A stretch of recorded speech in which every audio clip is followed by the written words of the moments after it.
Okay, I'm over here at the bandsaw. What I've done here is mark out this section here, 45-degree line that's 5mm up. I use the marking gauge for that, 45 degrees. I transferred it across the bottom and to both sides. It's important it's on both sides. And we're going to use the bandsaw to cut part of this out and chisel the rest. I've got my top piece over here as well because we're simply going to reduce the thickness of this from what it currently is down to 20mm. So I'm going to demonstrate both those things on the bandsaw.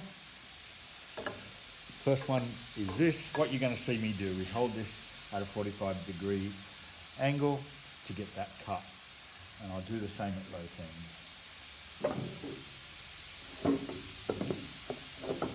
Next thing, I am simply going to cut in, holding it straight up and down, up to the line. I'm going to do that multiple times across there. Each one's probably no more than 10mm apart. That's the aim. And it'll make chiseling a lot easier. So I'll do that, and then I'll do some of it, and then I'll show you how to set the fence and run the top piece through. So let's begin.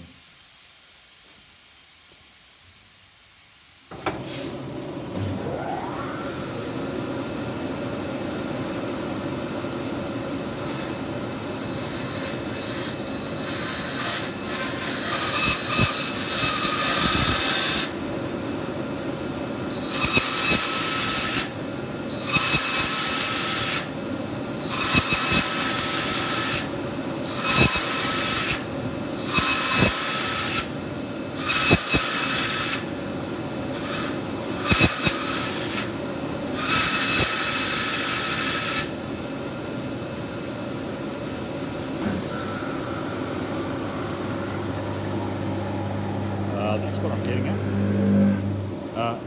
One thing I didn't mention, always keep that flat, don't let that tip forward or back. And they're a bit closer than 10mm, but I'm stopping just shy of the line. Do that all the way across. Then we're going to set the fence.